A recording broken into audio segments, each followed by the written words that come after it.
So in this segment, we're going to analyze some of the vocabulary words and expressions from the article that we read previously. And this article has some good expressions that we can use. To begin with, though, let me go ahead and begin sharing our screen.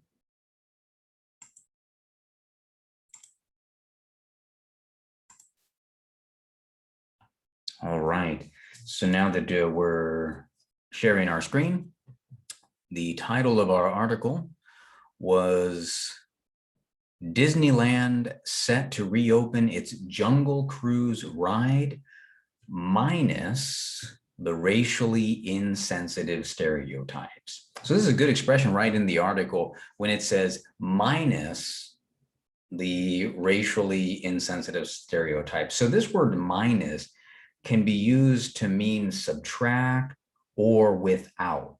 And in this case, in conversational English, we're using it to mean without. And in this case, the racially insensitive stereotypes. So you can use this expression in like so many of our expressions in lots of different conversations. At the workplace, you can say, we are proceeding with the project minus the help from the other department, without the help from the other department.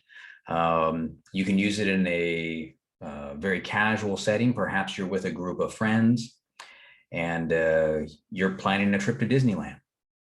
And you say, our group of friends is going to Disneyland next Friday minus Jerry.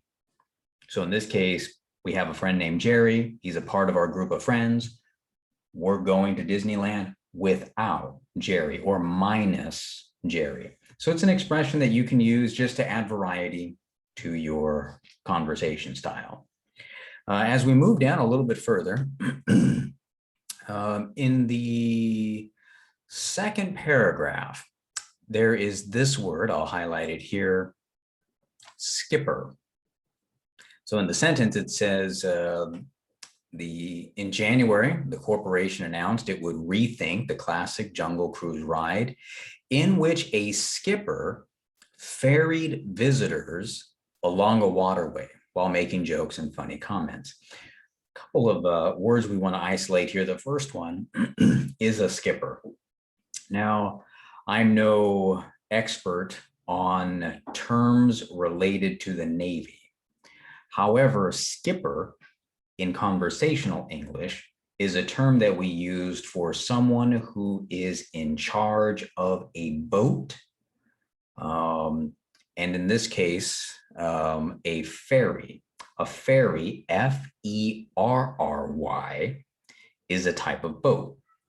And so the man in charge of the ferry is called the skipper.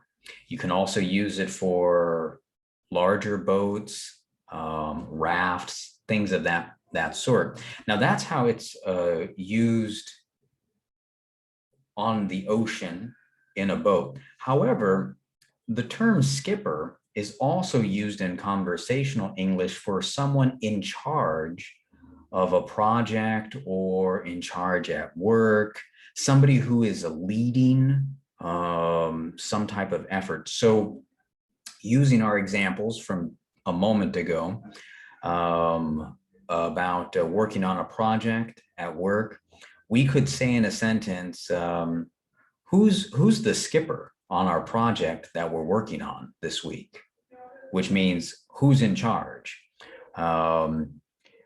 We could also use it if we're with our group of friends and somebody is taking the lead in organizing our trip to Disneyland. And we might say, John's going to be the skipper in our car today as we go to Disneyland. So John is going to drive the car, take the lead in getting things done on our trip to Disneyland. Okay, just a couple of other expressions here. It says ferried visitors. So ferried is the word we use for the action of when a ferry, a small boat, takes people from one location to another location. They are in the process of being ferried from the beach to the island. So you imagine in your mind a ferry, people in it, going from the beach to the island.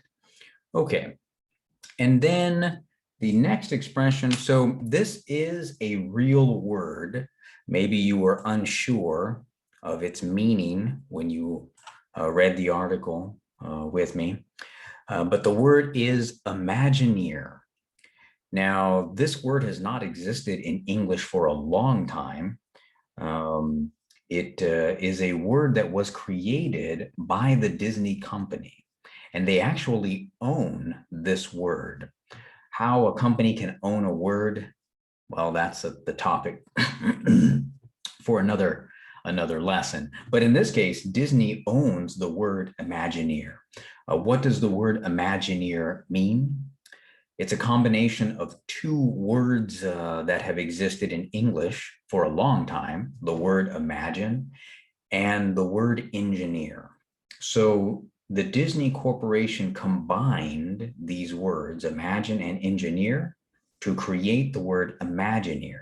And an Imagineer is somebody at the Disney company who creates ideas from their imagination, and then they work with a group of people to make the idea some type of new ride, movie, some type of event or experience. So this creative team in the Disney company, they are called Imagineers. And that's a word that Disney company owns and they use for their employees who do this work. All right, now if we go down a little bit further, I want to find the expression here. Here it is, very good. So you'll notice highlighted in orange is the expression called out. This is an expression used a lot in everyday English. So in the sentence, it says, the ride is just one of a few Disney attractions that have been called out for outdated racial depictions in recent years. The expression called out in this context means that the Disney attraction has been criticized for something inappropriate. And in this case, what is inappropriate is the outdated racial depiction.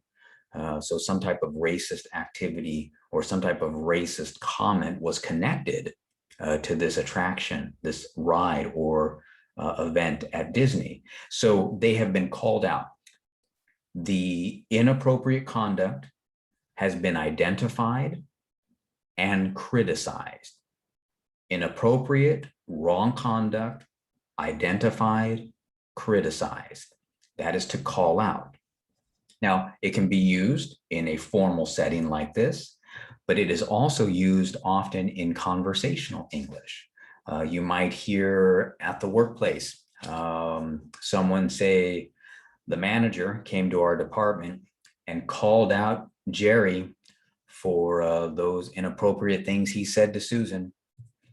So the boss identified, criticized the inappropriate comments of Jerry that he made to Susan. He called Jerry out, or Jerry was called out.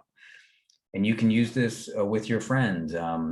Were you at the restaurant last night when Bob called out Roger on what Roger did last weekend? So I don't know what Roger did, but we would be mentioning that Bob identified and criticized his friend for what he had done. He called him out. All right. Well, these are just some of the good expressions that we got from this article. And of course, we'll consider many more expressions in our next segment.